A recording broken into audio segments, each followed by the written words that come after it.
But it seems to me that atheism here has no answer. This is John Lennox, an Irish mathematician who has publicly debated famous atheists such as Richard Dawkins and Christopher Hitchens. He gave an incredible speech at Oxford Union about God, Christianity, atheism, and science, and I can't wait to share some highlights with you and provide some comments on them.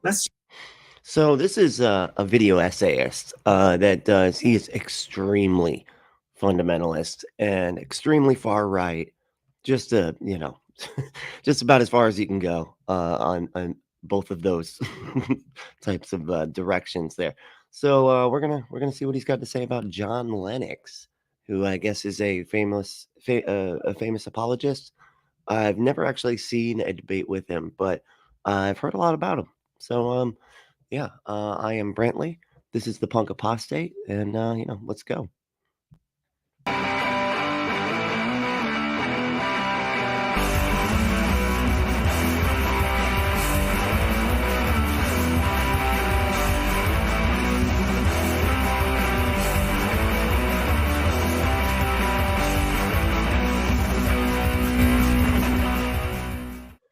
All right, so we're gonna just jump right into this. This is a video, like I said, of this. He sounds like he's from he might be from Africa or something. But he is talking about this guy John Lennox, who is a mathematician, and I have seen him debate, or I've heard that he debated like Matt Dillahunty and people like that. So I don't know. Supposed to be a big deal. Let's take a look at what he's got to say. Let's just get right into it. Thank you very much, ladies and gentlemen. I believe in God. I believe in the supernatural God who created the heavens and the earth. I believe in a God who holds the heavens and the earth in existence. I believe that on the basis of rational evidence, similar to the beliefs held by the founders of this house, who gave this university the motto Dominus Illuminatio Mea. They saw no contradiction between faith in God and the utmost excellence in rational inquiry. It boggles my mind how many people, even Christians, believe that faith is, by its very nature, irrational and blind. But Luke himself said that he wrote the book of Luke so that you may have certainty concerning the things you have been taught. Christian faith is simply trusting what God has revealed, and it has absolutely nothing to do with blind faith or not having any good reasons for believing what we believe. The other thing that I want to say is... Are you sure? Because it sounds like that's exactly what you're saying. You literally just said, hey, a Bible verse says that this is this Bible verse was written, or this book was written so that you can just use this as evidence. And we all know that you can't use that as evidence. That's just evidence of a claim, nothing more. I'm not coming at this blind, right? I choose to believe the Bible because it's a reliable collection of historical documents written by eyewitnesses during the lifetime of other eyewitnesses. They report supernatural events that took place in full. So wrong on so many levels. It was not eyewitness accounts. They were claims of 500 eyewitness accounts, but none of them were provided. And none of the Gospels were written by any eyewitness. They were not written by eyewitnesses. That's just anybody that knows anything about his historical scholarship on the matter would tell you that. Fulfillment of specific prophecies, and they claim that their writings are divine rather than human in origin. So again, this is not just, close your eyes and hope you feel something, type stuff. We do not have a God who calls upon us for blind faith. We have a God who speaks. We have a God who has revealed himself. Then where is he? Let him speak. Why don't you move to the side and then let your God come forward and we can talk to him, okay? And as we look at the rise of science in the 16th and 17th centuries, Alfred North Whitehead and many others commented that men became scientific because they expected law in nature, and they expected law in nature because they believed in a lawgiver. Something that atheists today like to ignore is that for many of the most brilliant scientists throughout history, belief in God was the very foundation of their science and the very civilization we enjoy living in today. Popular atheist Lawrence Krauss makes this same mistake. Listen to Jeff Durbin respond to Lawrence's misunderstanding of history. When Krauss makes these kind of ignorant, anti-historical claims, they need to be confronted. They just need to be confronted. You see these audacious, bold claims made by these popular atheists many, many times. And if you just don't know history, then you just aren't thinking and considering it, like how irrational that is. Okay, say what it actually is, man, and quit instead of just saying this scientist, this well-known, well-lauded scientist who's had is like, he's someone that is reputable like crazy. Like he has been, he's written tons of books. He's just a very reliable source as far as like actual information goes. Now this Durbin guy, not so much. He's just a guy. He just talks, into a microphone about magical beliefs.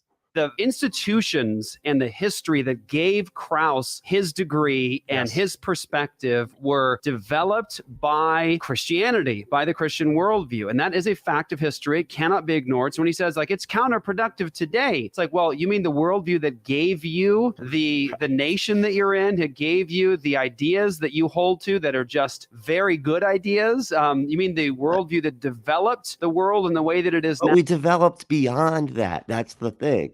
Yeah, those people at the time were using that skepticism for other things, but they're like, oh, but not my thing, though, and they discovered like scientific breakthroughs and whatnot while using scientific skepticism as it applied to other things, but they refused to apply it to their own beliefs.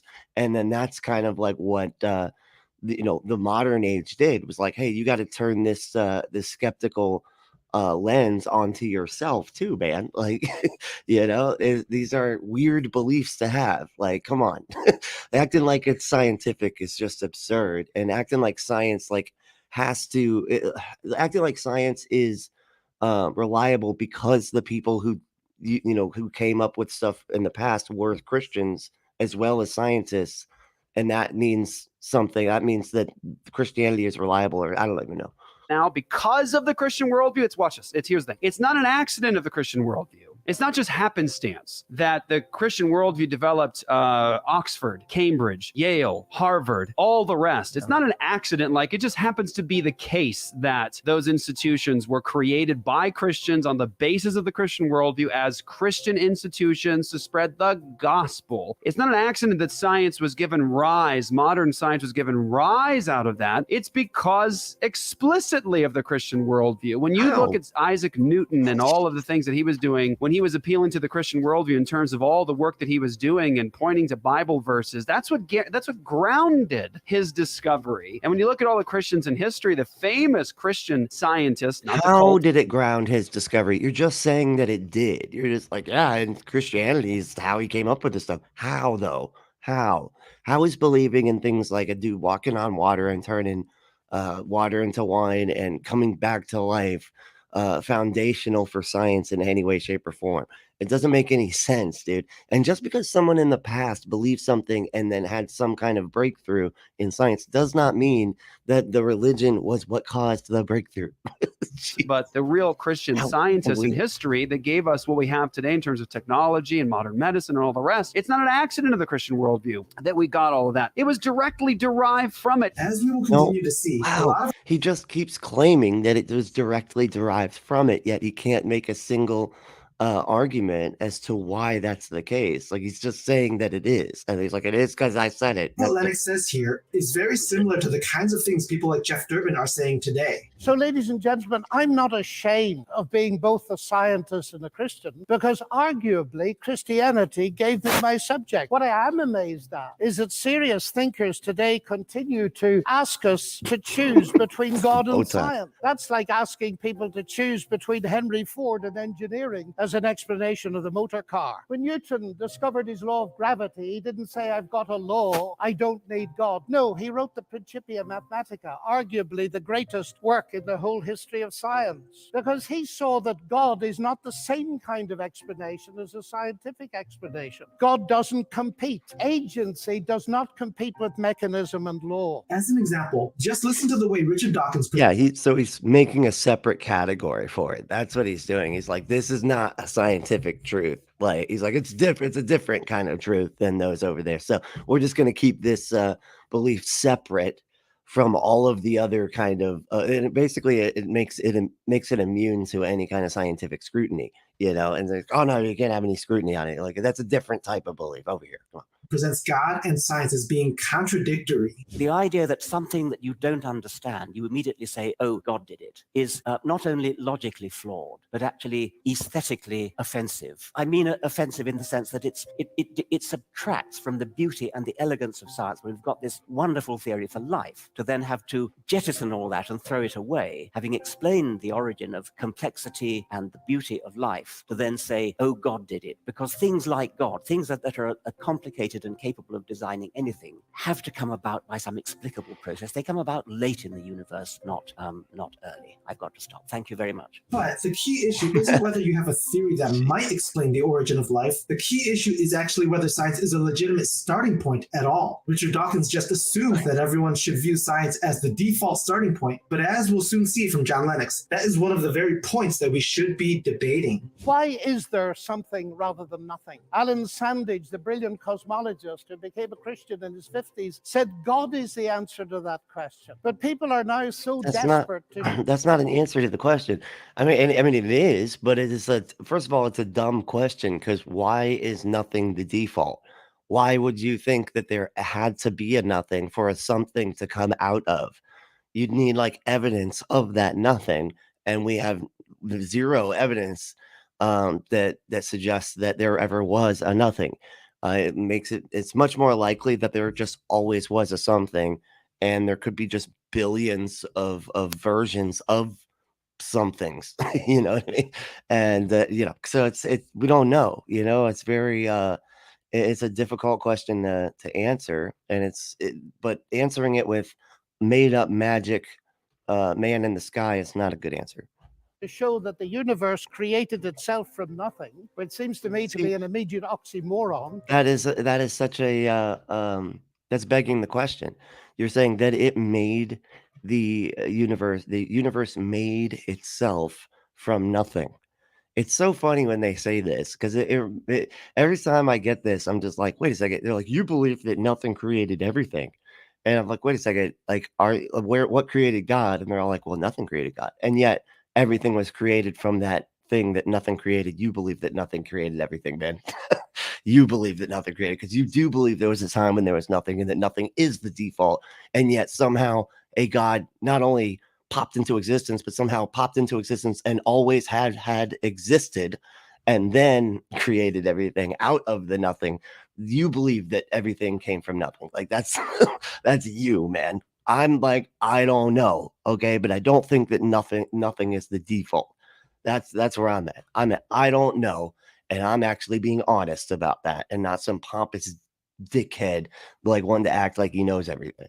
If I say X created Y, I'm assuming the existence of X to explain the existence of Y. If I say X created X, I'm assuming the existence of X to explain the existence of X, which simply shows that nonsense remains nonsense even if high-powered scientists utter it. Reminds me a little bit of G.K. Chesterton, who said, "It is absurd to complain that it is unthinkable for an unthinkable God to make everything out of nothing, and then to pretend that it is more thinkable that nothing should turn itself into everything." Science is predicated upon the idea that science could exist in the first place. And if the universe has not existed eternally, which most scientists agree is the case, then the question of where the universe came from is basically a prerequisite for true rationality. When atheists argue that it's legitimate to simply say, we don't know, then they are basically saying that all of their rationality has irrationality as a foundation. Atheists basically have no answer for the origin of the universe. No.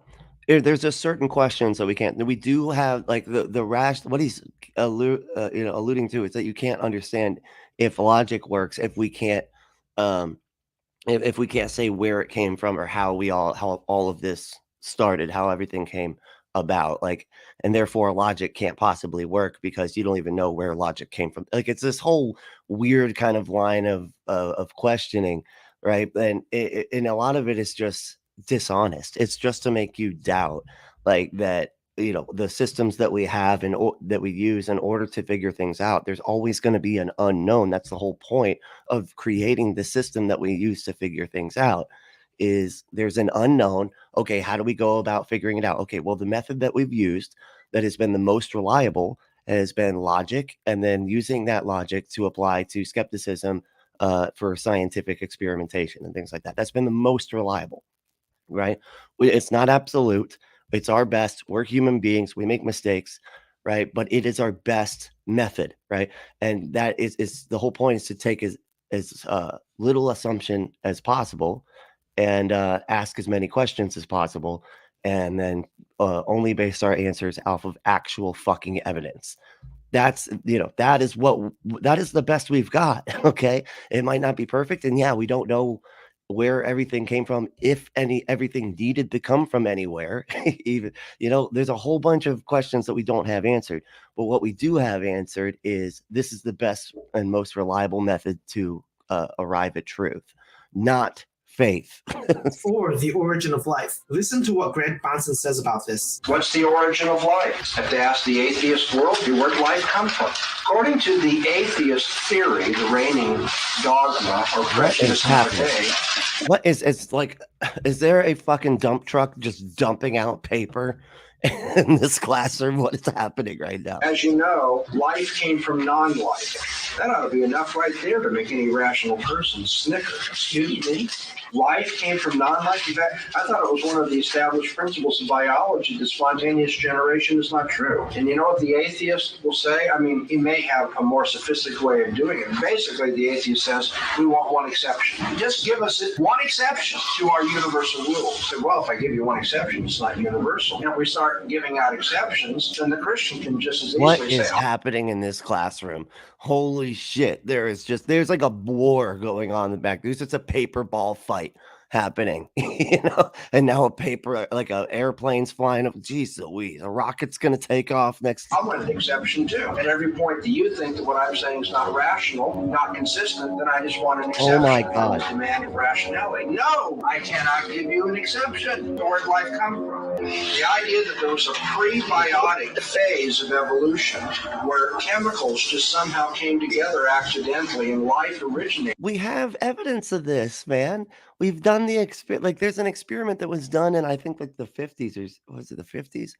And I can't remember. It's like Geller was one of the scientists. I can't ever remember the other person's name, but and they did an experiment on like how non-life could, become life. And as long as you have the building blocks of life, then and the conditions are correct, or conducive for life, non-life will become life. That is just a fact. Like we have evidence of it. They did the experiment, and they tried to they tried to make the conditions as similar to how they believed the conditions would have been when life came into existence. So, and they did the experiment, and yeah, as long as you got the proteins and you got the right building blocks and you got the right conditions, it just happens. I mean, that was the results of that experiment. Is a preposterous scientific theory. It's a preposterous philosophical notion too, because it assumes that something that doesn't have any of the characteristics of the final product came together with something else that had none of the characteristics of the final property, but in bringing those two somethings together, you got the final product. It makes no difference how much you tinker with or work with a cake mix. You're not ever going to get a political constitution out of a cake mix. And I don't mean a cake mix box having somehow a political constitution in it. You all know how to make it. Well, maybe you don't all know, but you have some general idea of how cakes are made. You also have some idea of the character of political constitution. So it's just this video essayist who's extremely fundamentalist, and he's kind of just playing clips of John Lennox, and he's jumping around to a bunch of just little sound bites from different theists, intellectuals, and basically just doing the whole, hey, if you can't say that if you can't prove that we came from wherever we came from, then that means God is real. And so, all of your reasoning beyond not knowing where everything came from is flawed, because you need to know where everything came from in order to know anything, I guess. And so therefore God. They have no relationship to each other. They don't share, attributes. And so for somebody to say, I think political constitutions arise from cake mixes, you say, well, that's preposterous. And some give us time. We're working What on is it. happening That's in this essentially room? what the evolutionist is doing. He says, well, that's right. Life and intelligence and morality have attributes which don't have anything to do with inert chemicals. But give us time. We're working on it. Let us tinker with the cake mix, and eventually we'll get freedom, we'll get morality, we'll get intelligence, we'll get life itself. Inorganic things do not, by mechanical reconfiguration, give rise to the organic. The heavens declare. That's just not true, man. Like, you don't, according to like what we figured out so far, that's just not true. We know that as long as there are the building blocks of life, which are different like types of proteins, and the conditions are right, life can come out. Like, it's the default seems to be with certain conditions, life, just straight up. The glory of God, says the ancient psalm. And we've unraveled a bit of that, seeing the fine tuning of the fundamental forces of nature. Yeah, I mean, and isn't that just all of their isn't that just all of their claims, right? One fruit said, haha, that's hilarious. God of the gaps, except the gaps are God. Yeah, exactly. Right. That's their whole everything. Hey, you don't know X, therefore all of my crazy shit, Yeah, you don't know where everything came from. So therefore, that's why it's totally normal and not crazy to pretend to cannibalize a carpenter on a stick from 2,000 years ago. That's what's normal. Now that's normal because you don't know where we came from. So my thing. It's something that's so striking to scientists that it demands explanation. And it seems to me that Arno Penzias hit it right. He is the Nobel Prize winner who discovered the microwave background on which a lot of the evidence for the Big Bang is based. He said astronomy leads us to a unique event, a universe which was created out of nothing, one with the very delicate balance needed to provide exactly the right conditions required to permit life, and one which has an underlying, one might say, supernatural plan. Again, let's see. To me, this is like, look, if I think it was Emery was saying something the other day about this, and it just made me think. It's almost like he was like saying about how we are special because, like, hey, our grandparents met, and their grandparents met, and their grandparents met, and their grandparents met, and so on and so forth, all the way back. And so for all of those things to work out the way that they did is actually really special, that we are here, that we do exist, right? But it's almost with the way they're reasoning it, it's like a post hoc rationalization or something of like, oh, this has to be magical because let me think of all the things that had to be just right for my grandparents to meet, and all the situations to be just right for their grandparents to meet, and all the situations to be just right for their grandparents to meet. And if there was just anybody that maybe just didn't meet or whatever, or just, kept walking that day or did whatever, I wouldn't exist. So magical, like it's a post hoc rationalization after the fact. You're just deciding that something is so unique that it, had to be decided by something. But it's almost like if I took a quarter and I launched it, if I launched a quarter into like the next state over or whatever, let's say Texas is the big state. I drew a gigantic grid all over Texas, right? And I launched that quarter and it went just no matter where it lands in that vicinity, it would be a one out of whatever, like however many intersections of the grid of a quarter sized amount of space over the entirety of Texas. That'd be a one out of whatever, like billion, right? Or one out of like a million something, right? And be like, oh man, well then it's magical that the quarter landed there because just look at the odds. The odds are crazy. How it couldn't possibly have landed there like that without something deciding exactly where it landed, because the odds are just so. No, man, it had to land somewhere and it landed there. And then you're just sort of deciding that the odds are what they are based off of arbitrary numbers that we are applying to it.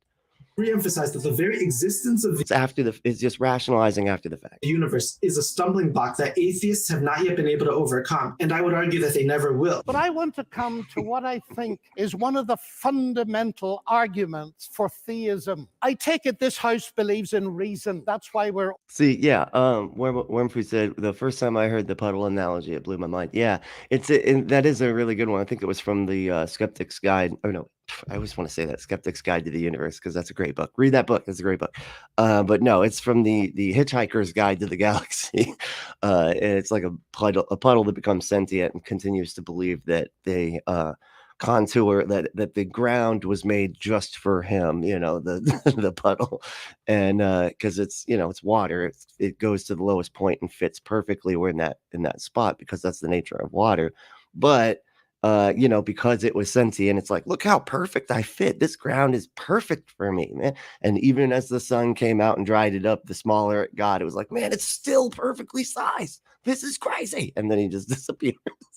All here. And as a scientist, I believe that the universe is rationally intelligible. That is something that has struck some of the geniuses of science as demanding an explanation. Einstein said the only incomprehensible thing about the universe is that it's comprehensible. Here, John gets to the question of intelligibility. How is human rationality possible in the first place? This is, again, a question that atheists oftentimes completely bypass and have absolutely no answer to. According to Christian Hold on.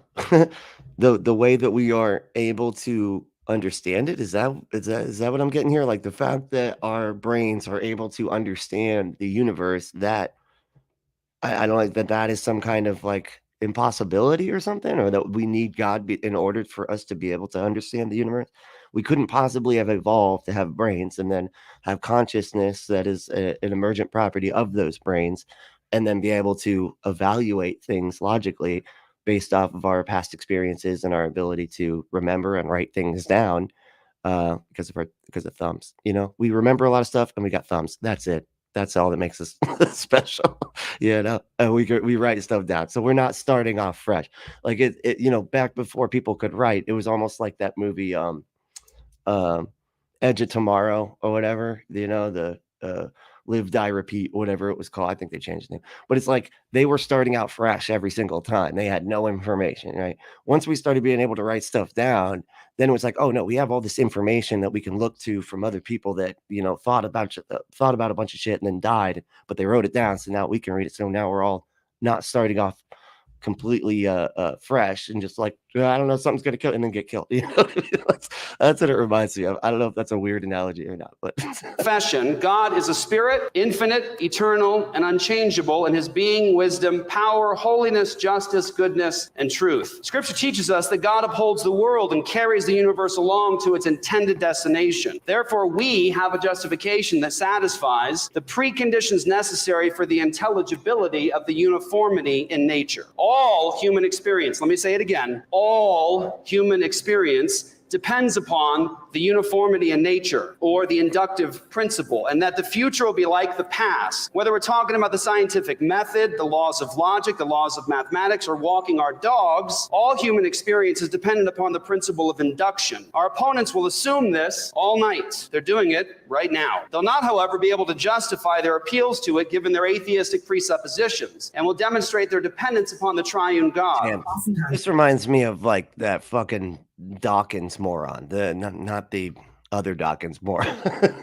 He's quite the moron these days, but the Darth Dawkins guy, he's like, he does this like weird like thing where it's like, oh well, how do you know this or that, and then how do you, I think it was the one that I heard was like, if you can't articulate specifically cause and effect and how you know that it functions the way that cause and effect functions, then you are taking everything on just as much faith as those that believe the Bible, and it was, I can't remember who it was, one of these debater guys who does like a debate show, like basically just kept fucking with him because he was just like, he keeps trying to ask you stuff about your worldview, and all you got to do is flip it on him and just be like, no, I'm not going to answer about my worldview. Let's ask about your worldview, since you're the one making the claims here. I don't know anything. I'm saying I don't know. I do my best to figure things out. You're the one claiming to know. Let's talk about your beliefs. And you have to flip it on them, because they'll keep trying to get you to like say how you are so sure that you know that cause and effect works or whatever, Anyway, that's what it reminds me of. That's what they're doing here. That's the whole the playground they're playing in right now. This very question itself about the origin of rationality is completely foreign to atheists. For example, Greg Bonson once debated Gordon I already forgot his name. I want to say Bourbon, but that's probably because I'm thinking of something else. It's Jeff Durbin. That's his name. Jeff Durbin. I bet. Yeah, he's obnoxious. He basically, I've seen him do man on the street type interviews, and I just want to choke him through the goddamn screen, because he'll sit there and go up to people and then ask these questions, right? And at first it's like he's like, "Oh no, I'm just here. I want to talk. I want to just ask some questions." And then he'll ask a question and they'll be like, "Well, it's because of, oh yeah, that," and then he'll just keep shouting over them, about abortion, and then the babies being alive or whatever, and being babies and not fetuses and this and that, and he'll just keep shouting over them. They're like, "I'm trying to answer your fucking, do you want to talk or not? Or you just want to shout over me?" And yeah, and he's just like, "That's all. I just want to shout. That's why I didn't know you thought this was going to be a conversation." Oh, I'm too cute. Who was utterly unprepared for the kinds of things Bonson talked about. Do you believe there are laws of logic then? Absolutely. Here we Are are. they universal? They're agreed. Transcendental arguments right here, straight up. Like if you can't, if you can't articulate like where the laws of logic came from on a transcendental level, not even like because they work a lot and continuously, and if there's ever a time when they don't work, then I'll stop using them. They don't even like appreciate that response, which that response should bury the whole conversation, but they, well, how do you know that? And it's like they have to go to this "you don't know anything" place for them to be able to feel like they've got a good argument, which is really sad. I mean, that just shows that you don't actually know what you're talking about. If you're gonna be like, "Well, how do we all know anything anyway?" Really? I mean, that's not a good. That means you lost. You lost. Okay, that debate, man. Agreed upon by human beings. They aren't laws that exist out in nature. Are they simply conventions then? They're conventions, but they're conventions that are self-verifying. Are they sociological laws or laws of thought? They are laws of thought which are interpreted by men and promulgated by men. Are they material in nature? How can a law be material? That's the question I'm going to ask you. I would say no. Next time you have an opportunity to cross-examine Dr. Bonson. Dr. Why? Bonson, What is with the sound on this fucking video, man? I'm about to like dip out just for the fucking audio quality alone. All right. would you call God material or immaterial? Immaterial. What is something that's immaterial? Something not extended in space. And can you give me an example of anything other than God that's immaterial? Laws of logic. What is happening? Is he in the bathroom flushing the toilet right now? What's going on? I mean, that's probably how I would debate this guy too, but I'll do it as long as I can do it while I'm shitting. That's all. Hey. Then I guess we're not debating then. Okay. All right. Then I'm going to the bathroom right now. I'll give you a call.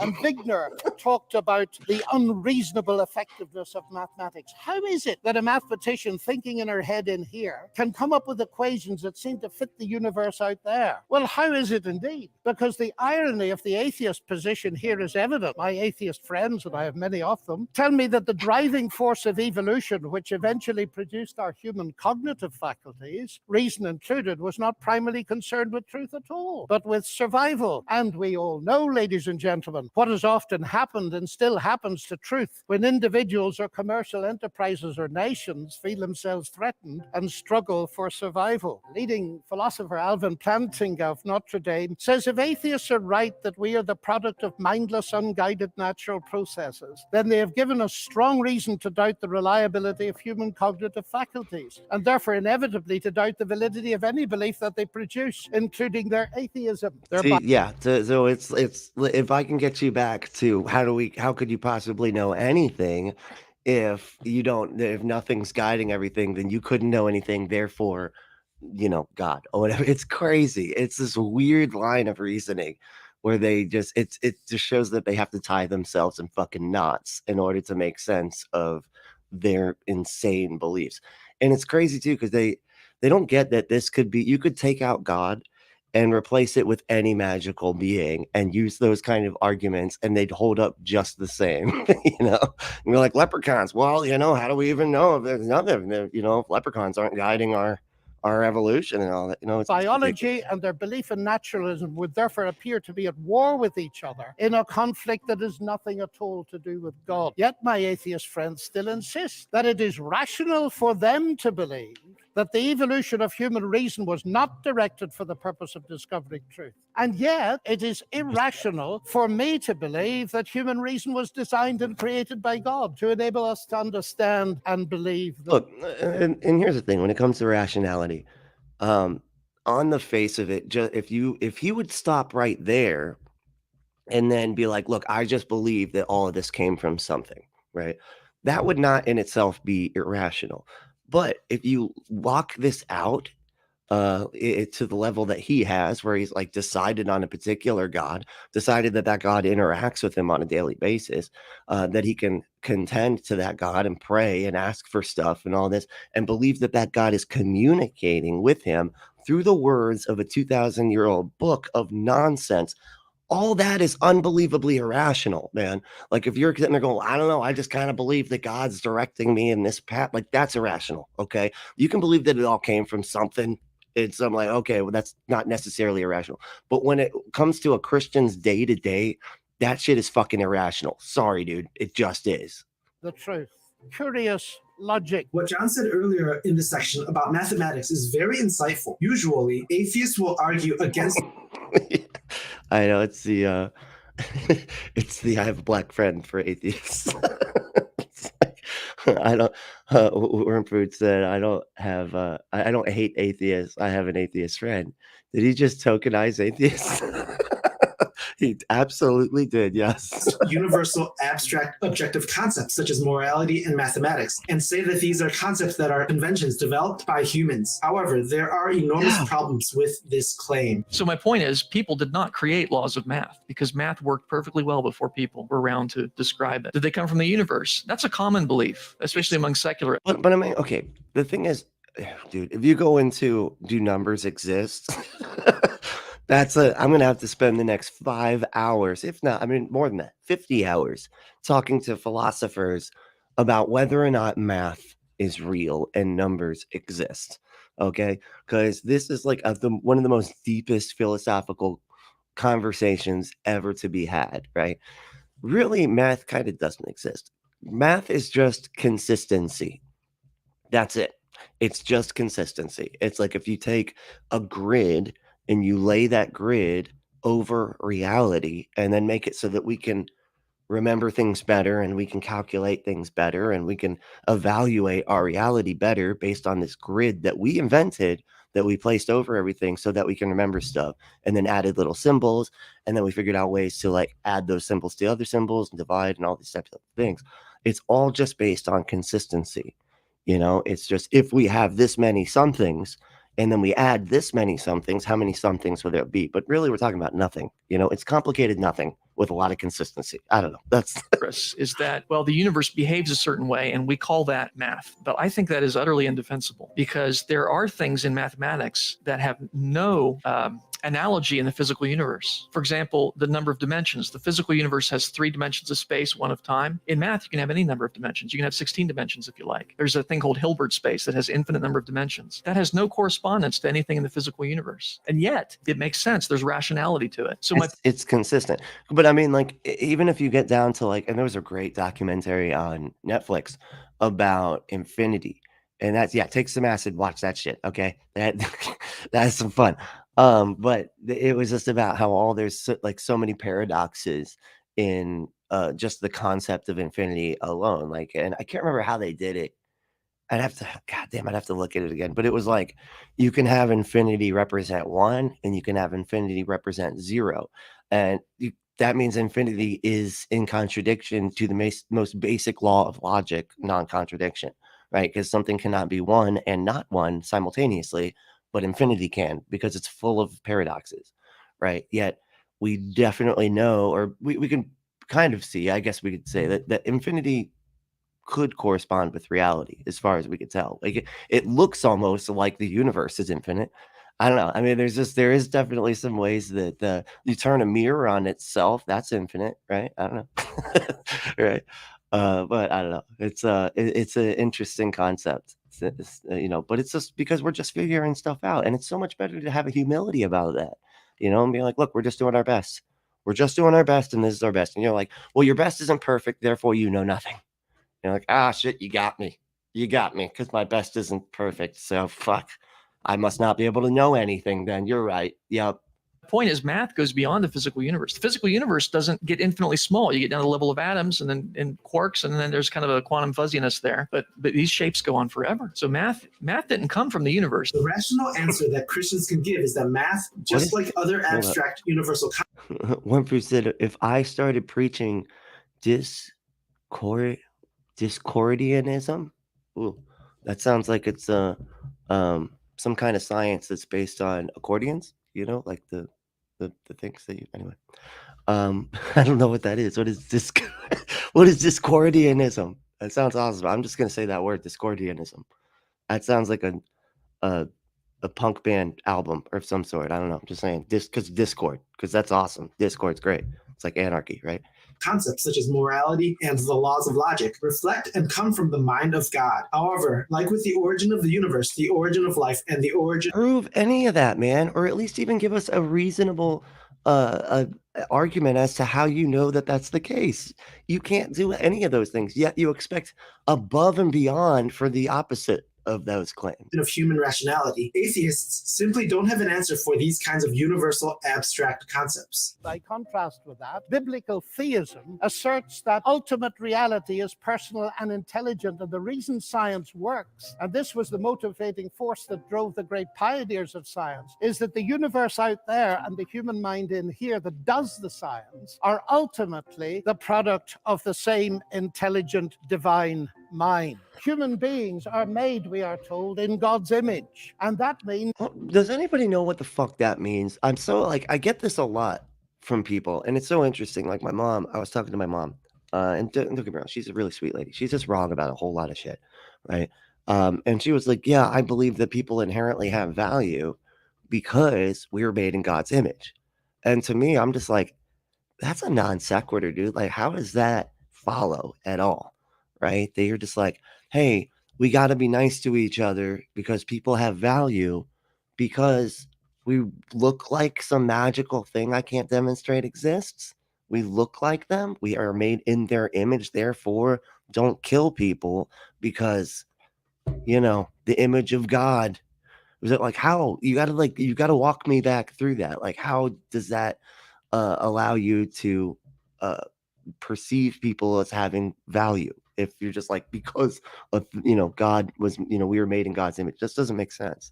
That science can be done. That makes infinitely more sense to me as a scientist than atheism does. I love that line, and I completely agree. Christianity indeed makes infinitely more sense to me than atheism does. With atheism, I'm left with countless unanswered questions, but with Christianity, I have rational answers to all of these questions. No, you don't. You're just deciding on answers, man.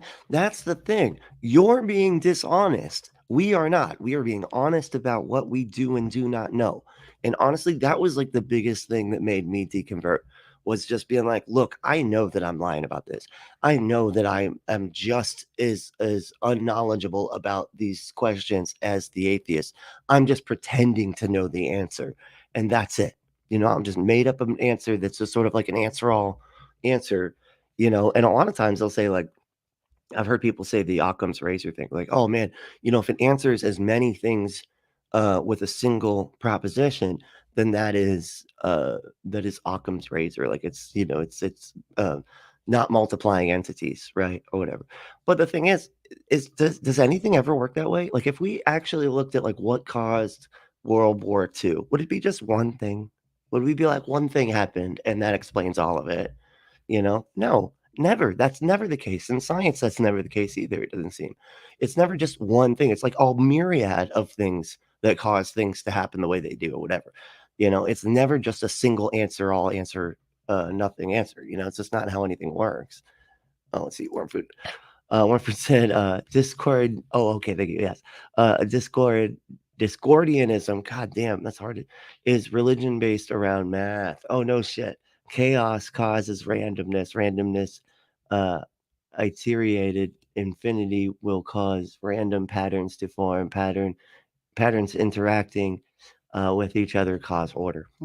Yeah, that's interesting. That almost kind of reminds me of the fuck, what was it from Jurassic Park? That guy, he had his anarchy God, what is it? Chaos theory? Yeah, it kind of reminds me of chaos theory. So Now, let me come briefly to ethics. Ethical behavior, like rational behavior, of course, does not itself require religious belief. This is consistent with the fact that humans are created in God's image as rational, moral persons. But just as I suggest, again, see, he just breezes over that because we were created in God's image of rational, moral persons. Dude, you got to like say how those things are related at all. Come on, at least just give me some kind of understanding of like how this leads to that, that leads to this, because you're just skipping a whole chunk here. that rationality cannot be explained without the existence of God. So I dare to suggest that the existence of morality cannot be explained either. As modern science sprang from Judeo-Christian sources, so did the concept of human equality. Listen to atheist Jürgen Habermas. Dude, the Bible has slavery in it, man. It definitely does not have fucking equality. That is definitely not in there. If anything, it's, hey, if they believe a different religion than you, bad. They're bad. That makes them immoral. Arguably one of Germany's leading intellectuals. He said that universalistic egalitarianism, from which sprang the ideals of freedom and a collective life and solidarity, the individual morality of conscience, human rights, and democracy, is the direct legacy of the Judaic ethic of justice and the Christian ethic of love. This legacy, substantially unchanged, has been the object of continued. That is absolutely insane. Just look at the behaviors of these Christian people in the past. I mean, look at the fucking Puritans. They were just lighting people on fucking fire because they thought like witches. I had a dream of thing, therefore witch, burn them. Just burn them. Critical appropriation and reinterpretation. To this day, there's no alternative to it. Everything else is just idle postmodern talk. And it seems to me he's hitting the core of something important. It's not idle postmodern talk. It's just actual reasons why we should treat people correctly, which is solely based on do no harm. I feel like this is a simple thing. If and here's one that I feel like helps a lot of people, because like they ask this question a lot. How where did morality come from and things like that? How do you know it's moral? And the whole point is that if we treat people the way that they want to be treated, then we will be treated the way we want to be treated. It's the categorical, universal, imperative, whatever. It's like, just do the actions that you take. Think of them as being a universal law, so that everybody can do those actions, which means that they can do those actions to you. Right? If that would be bad, if you would be like, oh, I wouldn't want that action done to me, then, then you shouldn't do it. It's harmful, and we are, we are mentally predisposed to seek pleasure and avoid pain. So we should make that our basis of, morality. Like, how can we help people gain pleasure and avoid pain? Like, that's just that, because we're naturally predisposed to do that anyway. Because the value of a human being on which such egalitarianism rests is based not on what the human being can do, but what she's made of, or how she's made in God's image. I never forget speaking on one of my many visits to Russia to.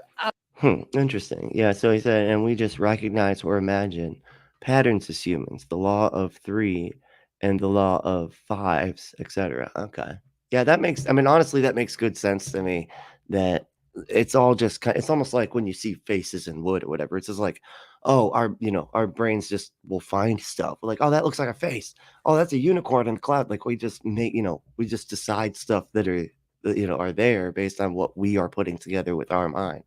It's very much so a product of our perception. A colleague in the Academy of Sciences, and he said, John, we thought we could abolish God and retain a value for human beings. We found we couldn't, and we've murdered millions of them. And Alexander Solzhenitsyn has said, if I'm asked... Yeah, religion's never caused mass murder of any kind. That's something that's never happened. Those Puritans didn't light anybody on fire because of their religion or anything. Why is it that 60 million of my fellow countrymen were sacrificed? He said the answer is, we have forgotten God. Science, of course, marvelous as it is limited. John moves on to the topic of morality, which again, atheists simply do not have good answers for. Atheists hate that Christians constantly bring up the issue of morality, but there is a very good reason why. I don't hate that. I think it's actually really easy to as a rebuttal. I have I don't. It doesn't. Actually, I like those conversations more than most because they're the ones that get stuck so often because they're like, because if you all you got to do is be like, look, if your God told you to kill somebody, would you do it? That one question fucks up their whole system because their whole thing is it's right as long as God wants it, and it's obvious that it's not consistent at all. Since how seeing as how they would acknowledge that slavery is immoral, yet slavery is in the Bible. Did God change or did morality change? How could it possibly be objective if it changes? So on and so forth. It's real simple. Why they do. And it's because atheists are terribly inconsistent about their answers, and they really ultimately have no good answers. And so they have very limited options. So what they're limited to is they can ultimately say, well, I feel like that's wrong. And so here's their ethical system. It's And you are just saying that what you feel is more than a feeling. It is your like that it is objectively moral or whatever. It's so funny. They try to put everything on like, well, that's just your opinion. It's just your opinion. And it's like, yeah, man. And what you think objective morality is your subjective opinion about what you believe your God wants. That you're more subjective than your average atheist who's just like, let's just treat people the way that they want to be treated. Simple as that. And they're like, oh no, it's got to be my opinion about what I think my God wants. It's more subjective on their end. It's preference. So your preference is you feel like you shouldn't murder another human being or you shouldn't steal from this person. So your preference is, I don't like to do that. But here's the thing. You're not in charge of the guy who does like to kill people, who does like to rape, who does like to steal. You're not an authority in his life. Your preference has no power and authority in his life. So you can't create an ethical system off of mere preferences. People have different preferences. Or the atheist can say, well, our ethics... It's making a case of harm. If you can demonstrate through argumentation that something is harmful to a particular person, then and even the people that murder, like to murder, they would still be like, yeah, but that's wrong though, because I wouldn't want that done to me. I like doing it. It's fun. I'm Michael Myers, apparently. I don't, but I wouldn't want it done to me. Actually, it has been done to me since I'm Michael Myers several times, and it sucked every time. One time I got my head cut off, but then I switched bodies. Anyway, it's the whole thing. The ethical system is based upon societal convention. So society determines what is right, what is wrong, what is immoral. So they're limited to society will determine. Okay, so if we grant the unbeliever the presupposition that society determines what is moral, then that means that Hitler wasn't wrong, Germany wasn't wrong, because their society had determined by democratic vote that Hitler was in charge and that's not a person. I know it looks like a person. It's not a person, it's a Jew. And one more thing, when the unbeliever... And that's so funny because that's the type of stuff that y'all will be convinced of. Like the same thing happened with slavery. Slavery is biblical. And people were on one side of the aisle going, hey, slavery is our right as a country, and then on the other side of the argument were Christians also being like, no, slavery's bad. We're all Christians. Clearly this book does not work. Okay, it does not work. It's like Christianity does not work as a moral code in any way, shape, or form. It's just whatever you want to find in your book and say that it's moral or not. That's it. It's still completely subjective. You're just using a different code. You're using a different method to arrive at what is moral. Most of us that are not religious will say we have a humanistic understanding of morality, like what's best for the community, what's best for all of us, functioning together, because we're a communal species. We are we are pack hunters, whatever, we survive best in packs. So what's best for the pack is best for us. So therefore, socialism really, but anyway, we can't get into that whole thing. Believer says, well, I have a basis for ethics. It's what works to keep us alive. We've determined that if you murder others, then we're not going to flourish. We've determined if you steal from others, we're not going to flourish. We've determined if you... He's responding right now, it seems, to Sam Harris's book, The Moral Landscape, where he tries to use a scientific approach to moral philosophy, which I think he did a good job in that book. I disagree with that dude a lot on a lot of different things, but he did a good job on that book. If you rape others, we're not going to flourish. What's the hidden assumption there? The borrowed capital from Christianity. Human value and dignity, and that society should flourish. Because we Says the people that base their beliefs off a book that says you can beat another human being as long as you own them as your property. must ask the unbeliever. We must ask them, are we stardust? They say, oh, yes, we're stardust. Like Carl Sagan said, we are stardust, right? No, I would say I think so. I don't know.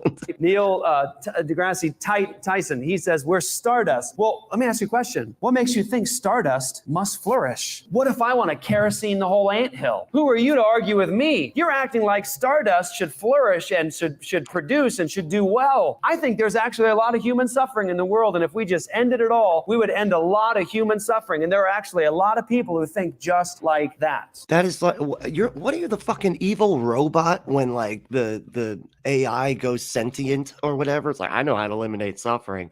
People seem to not like, so I'm just going to kill everybody. That'll fix everything. I am the evil AI in almost all the fucking movies. And you have no argument with them, no objective basis for morality. All you have is preference, societal convention. That's all you have. And that brings me No, we can, Jesus, we could like, if it's, I from a standpoint of morality or objectivity, I would say being outside of human or outside of any thinking mind's opinion. That's supposed to be what I understand as objective, is outside of any thinking mind's opinion.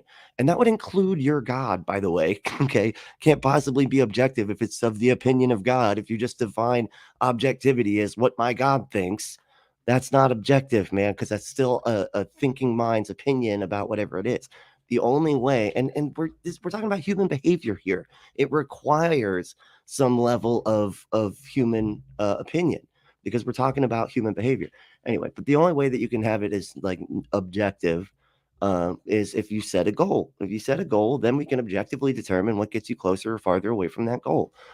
We can't make everybody agree on that goal, but that's pretty much the only way to have objective morality is to put it within a closed system and, deciding that the goal is what we should, be trying to attain. And then we can objectively determine, what's moral or immoral based on that standard. to be my next evidence. It's the same with the universe. We can analyze it magnificently, but ultimately, if it has a maker, and I believe it has, only he can tell us what it's all about. And he's done so in the powerful narrative of the Bible, in particular in its analysis of the problem with humanity, not simply in terms of behavioral breakdown between people, but a vertical breakdown of trust between us and the Creator. The unique solution to that problem is not simply in terms of human ethical development, although that's very important, but in terms of something far deeper altogether. This is just deepity type of shit where they're just like, oh, let's just go philosophically very deep. Let me see what Wormfood says. Wormfood said the Red Queen from the Resident Evil, who's deciding to stop the zombie apocalypse by sending zombies to kill the human survivalist level of logic. Thank you. I knew there was a movie too. I was like, which one is it? Because I could have gone with a bunch, but I was thinking of the iRobot or whatever. It's just like my logic is infallible or whatever the fuck. The restoration of the fractured relationship with God through the salvation he has brought through Jesus Christ. A radical relationship that empowers us to... Blood magic, man. You're talking about blood magic. It's so crazy. They're like, we are so super duper rational. Now, the thing that made everything, requires blood sacrifice. It just does. Okay, it's perfect. Okay, I don't argue with perfect. All right. And it requires blood sacrifice. And it was like, shit, there's sin out here. How can I get rid of? I know. I will sacrifice myself to myself in order to convince myself to save the world from myself. This is hyper rational. I am more rational having believed this.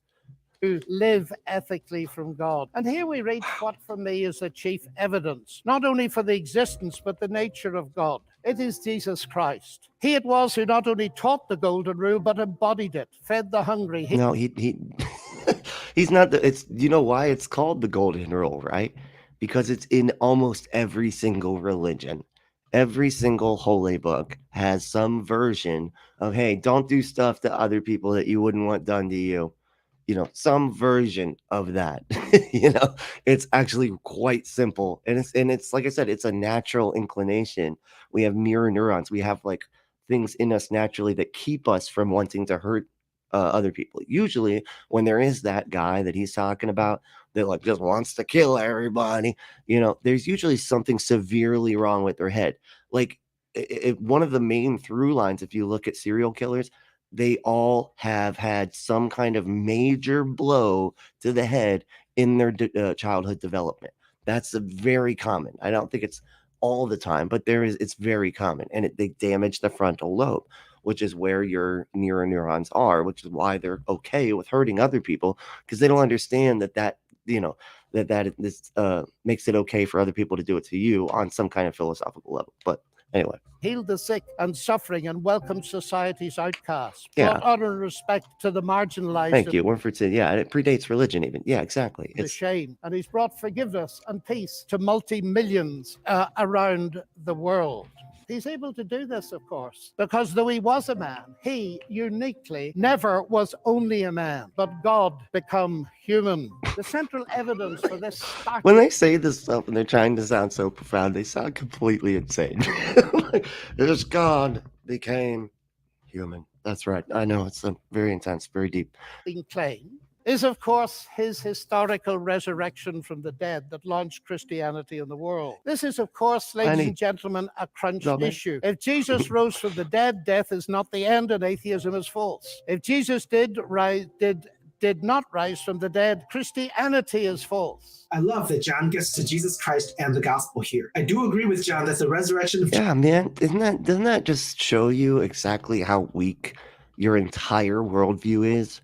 That it has to all depend on something having happened that nobody's ever been able to demonstrate has ever happened and never will happen again. But because you believe it happened that one time, that solidifies your religion.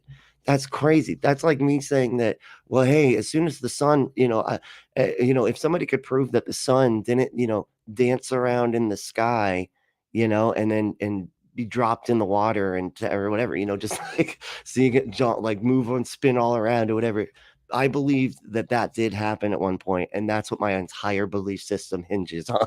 It's like something that nobody's ever seen and nobody ever will see, and something that we know for a fact can't happen. Jesus Christ is very powerful evidence that points towards the truth of the Bible. At the same time, it's not technically accurate to say that if Jesus rose from the dead, then the Bible must be true, because there could technically be other reasons for Jesus rising from the dead other than the Bible. Technically, it would be more accurate to say that we know for certain that Jesus rose from the dead because the Bible must be true in order for life to have meaning, because only the Bible can successfully answer all the questions about the universe. I feel like he just went and buried everything that he was just trying to say. He's basically like, hey, and some people say that, maybe he came back to life for different reasons. But, it actually makes much more sense that he came back to life for my reasons. So, not only did nobody could possibly be mistaken about him coming back to life, but he came back to life because he's God. If any of this ends up being untrue, my entire worldview falls apart.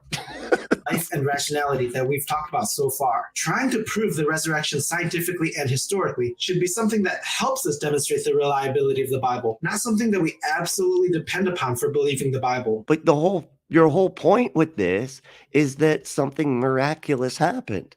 So you're basically saying that what makes it magical is that it is magical, and therefore you can't prove it. If you could prove it, it would cease to be magical. And then it would, completely throw out the reliability of all of it, because now it didn't require God to do it anyway. Is true. I remember at Cambridge as a student listening to the brilliant Sir Norman Anderson, a legal expert, going through forensically the evidence from his legal perspective as a brilliant lawyer. And he said at the end of it, the empty tomb then of Jesus forms a veritable rock on which all rationalistic theories of the resurrection. Really, is it rational to believe that a person who was crucified also was put into a tomb? Seeing as how that's not what ever happens to people who are crucified. Like, that's such a weird thing. And he's like, and it's totally rational to believe that. Like, even just the thing that you're saying doesn't make sense. The empty tomb. There was no tombs for people that were crucified. That's part of the punishment, is that you're up on a stick until your bones, and then you just, the whole thing withers away. That's the punishment, dude. And so, like, you saying that there was a tomb makes no fucking sense.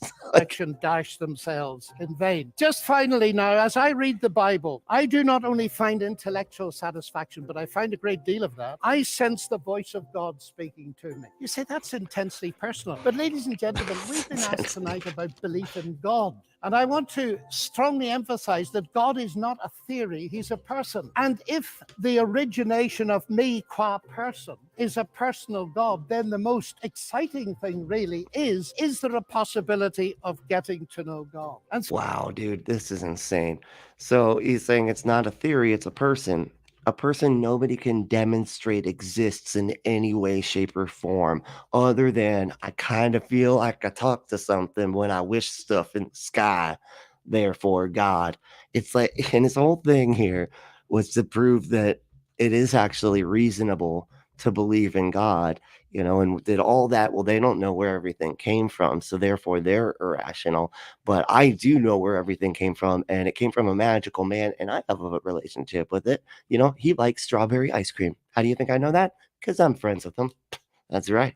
I don't We have it together sometimes, simply believe there is a God. I've come to know him and trust him, and I have strong reasons for doing so because of Christ dying and rising again for me. And that is Yet again, another claim that you don't have evidence for. generated And in that is actually incoherent. a sense of utterly unmerited forgiveness, acceptance, and peace that has enabled me to face the ugly side of my own nature, and with God's that's help to do so. A good point too is that you're always talking about, oh, forgiveness is such a good thing. When they talk about what's objectively moral, we could basically always bring up the fact that they think that Dahmer is in heaven because he got saved. He asked Jesus to forgive him, killed all those people, but uh, didn't it was he became a Christian, so it was all okay. He was forgiven for all of that type of stuff, right? But then just your average atheist is worse than that person. That it is not just for not being a Christian, they'll go to hell. And this is your perfect moral system. This is your moral system from the perfect, all-knowing, all-powerful God. Give me a fucking break. Something about it. I really like all that John has said about God not being a theory, but a person who deeply cares about his people. Of course, atheists won't accept the argument that Christians have had a personal experience with God and prove it. Yeah, demonstrate that you actually have had an actual relationship with something that actually exists, and I got no problem changing my mind. Has transformed their lives. But as Christians, we don't just believe in God and the Bible because they are rationally true. We also believe because we love God. Yeah, that's how you got to those conclusions. You were like, oh, what's the most rational thing to believe? Christianity. Boom, got it. Okay, now, what are the other reasons? No, man, you worked backwards. Come on, dude. You were a Christian because you found it convincing when you were a child or going through something horrific. And you're like, what am I gonna do? I know I'll be part of this community over here. They'll accept me, and I'm going through so much. That's why they always target those people on the stage, and they're like, whatever you're going through, we have a solution for it. God, he can heal whatever is going wrong in your life. Now, Tony died, okay, but and he did die of cancer and all that. But we prayed he might not have had he had just a tiny bit more faith. It was a faith thing. That was the problem with him. For all that he has done for us. And we recognize Sorry, not you, Lenny. My bad.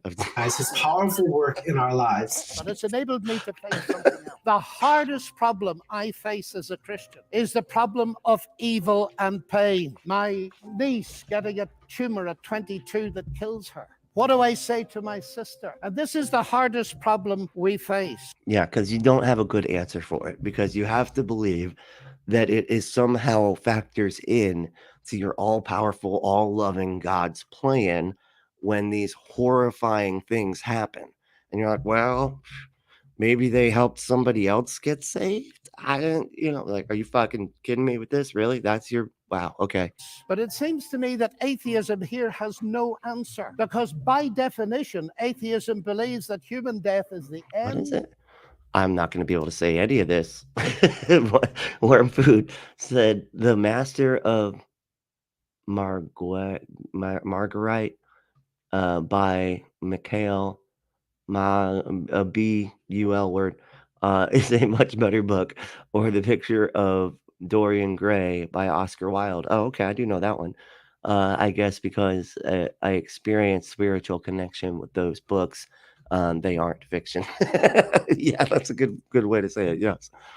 So there is no ultimate hope. But you see, ladies and gentlemen, we could stay here till midnight and beyond arguing, as has been done in this university for centuries. Oh, that's interesting. I've had the same experience with that particular God. Yes.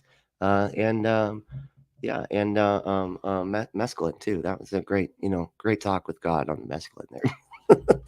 What a good God should, might, would, could, if not, possibly might, just could he not have done, and we'll get nowhere. So it seems to me there's another question we can ask, and it's this. Granted that life presents us with a double picture. We see some beautiful things. We see some ragged edges. We see hurt and pain, and we see joy. How can we come to terms with that? And it seems to me here is no simplistic answer, but a window into an answer. And See, and that's the thing, because look, they're looking at the world and they're like, hey, there's beautiful things in this world. Like, go to a beach at sunset. That's magnificent, right? That's beautiful and amazing, right? But then there's also, there was like a photo that was just put out, and they were like, I can't remember, like God's plan is horrific or something. Then it showed like this cheetah eating a baboon.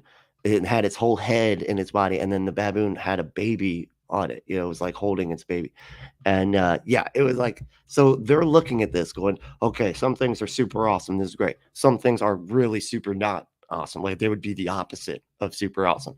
What's the reason for this? Well, clearly a perfect God created a perfect world, and then we fucked it up. That's what happened. We fucked it up. And now everything's all, some perfect things, some's like super horrible things, and everything in between, That's this. If it is actually true that Jesus is, as I believe him to be, the Son of God, then we can ask the question, what is God doing on a cross? And the answer comes back at the very least. God has not remained distant from our human suffering, but has become part of it. And the other side of that... This makes zero sense, man. You're just acting like all of these claims are true. You're like, how is the cross connected to me? Like, how do you know the cross happened? Like, how do you know that Jesus actually did anything? How do you know that it just doesn't exist? How do you know that isn't the case? Is this, because Jesus rose from the dead, he is going to be the ultimate judge. Now, here's an irony, because atheism has no ultimate hope of justice by definition. Pragmatic Crystal said that Hitchens wiped the floor with this guy. Oh, see, I missed out on a lot of the debate. Like, so many people, like, you got to go back and watch all the Hitchens debates. And I watched the one with William Lane Craig, and I almost wanted to pull my fucking hair out watching that shit, because he addressed everything. And then William Lane Craig just, and as you can see, he did not address any of my actual arguments. Like, vast majority of people in the history of the world have died without justice and will die without justice. And if death is the end, then of course they have no hope of ultimate justice. But the promise in the New Testament, guaranteed by the resurrection of Jesus. I feel like you just proved your whole thing false right there, that you just really want to believe in a cosmic justice, because you don't want to believe that there are evil people that hurt other people that never go punished, and then there's good people that have never hurt anybody, and they are sitting in prison for crimes they did not commit. They don't want to believe that that could possibly be the case, but I've got fucking news for you. It's the case. We've proven it multiple times when DNA evidence has basically proven certain people that have been in prison for decades to be innocent. And yeah, so it does happen. Your God's like, well, I guess was asleep that day or something, but they're like, oh, well, it'll all work out after everybody's dead. Well, isn't that just fucking great, man? Congratulations. So when nobody gives a shit anymore, when we're all dead, that's what is that he is to be the judge in the coming day. So, ladies and gentlemen, those are some of the reasons why I believe that God is real and worthy to be trusted. Thank you. Your whole argument is just that the reason I believe is because I already believed. I was like, because God's got to be true, because otherwise nothing I think makes sense. So God's got to be true. Like, it's begging the question. John ends his powerful speech by talking about Unreal. the problem of evil and suffering, and how the Christian God is really the only answer to this problem. What? Atheism can't provide any. Are you fucking kidding me?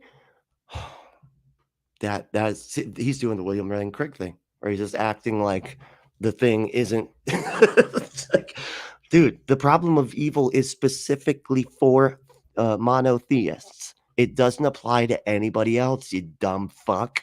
Like, what are you talking about? Like, even if you just believed in plural God, like if just more than one God, right? The problem of evil would be solved. Boom. Oh, all the gods are fighting over each other's stuff, and we get caught in the crossfire, and so that's why bad things happen to good people, right? Monotheism, one God in control, and yet bad things happen to good people, and this one God is in control of everything. He's either not good or he doesn't fucking exist. I'm going with the second one. Any purpose or comfort for anyone regarding the issue of evil and suffering, because to I wasn't flicking you guys off. That's just a cool way to like walk down the 1 and 2. Anyway, you should try that with your boss sometime. It's really funny. They don't know what to do. They don't know what to do. What happened? Oh, I knocked the sound out. And the evil and suffering in this world points us all towards our desperate need of a Savior who can wipe away every tear and give us eternal joy in heaven with God. But there's also a warning here, It's like too. this complete brainwashed answer. Like, it makes it sound like you have not. It's like you don't actually listen to anything anybody ever says. You're just like, my thing's true. Stop thinking. My thing's totally real. God's, Jesus sacrificed that. I'm not thinking any further. The same God who gave us a path towards relationship and eternal joy with him will also surely punish all who refuse to worship the one who created them to worship him. So Jesus. The message to all is this: repent and believe before it's too late. And if you do, you will experience the fullness of joy. It's like, repent and believe in my thing, okay? Because if you believe in my thing, then you get to go to a golden amusement park. But you know what happens if you don't believe my thing? You get tortured for all eternity. No, this only happens after you die, so you can't check. All right, now I'm not being manipulative. You are. Your face is manipulative. That's it. As you live life the way God created you to live it. Thank you so much for watching. If you like these videos, I want to. Okay, this is this guy. It's so odd that that's the guy that makes these, because that's just not the voice that I was hearing in my ears just now. But well, hey, thank y'all so much for hanging out. This is a lot of fun. If you want to, you know what you can do. You should, and you should want to, because it's fun. Go to adamandeve.com. Get yourself some sex toys. Go to adamandeve.com. Enter code word Brentley. That's my name, Brentley, Brently, at checkout to get 50% off almost any one item. 6 free movies, 3 free gifts, and free shipping on the whole order. And it is discreet packaging, as uncool as that actually is. Because. And I don't know, if it's me, I want the packaging to let everybody know how fun my day is about to be. You know what I'm saying? Anyway, so go to adamandeve.com, enter code word Brentley at checkout to get your exclusive offer. That is adamandeve.com, enter code word Brentley, Brently at checkout. And yeah, thanks for watching. Super, super fun. That was a fun one. I've been doing these they're like shorter live streams. This tends to be all I can really say about it. But I like to just mess with these people and have fun and see what's going on down in the depths of Fundie too. You know what I mean? So this is the type of stuff that they watch on the regular. So I think we should all familiarize ourselves with it. But all right, thanks for watching. If you want to support the show, there's a bunch of ways you can do that. I am Punk Apostate on Cash App. If you want to do that for a one-time thing, that'd be great. I also have a Patreon, and all that type of stuff will be in the show notes. So you want to, there's a bunch of ways to support the show. So, but hey, make sure you stay logical, loving, skeptical, and compassionate. And we will see you next time.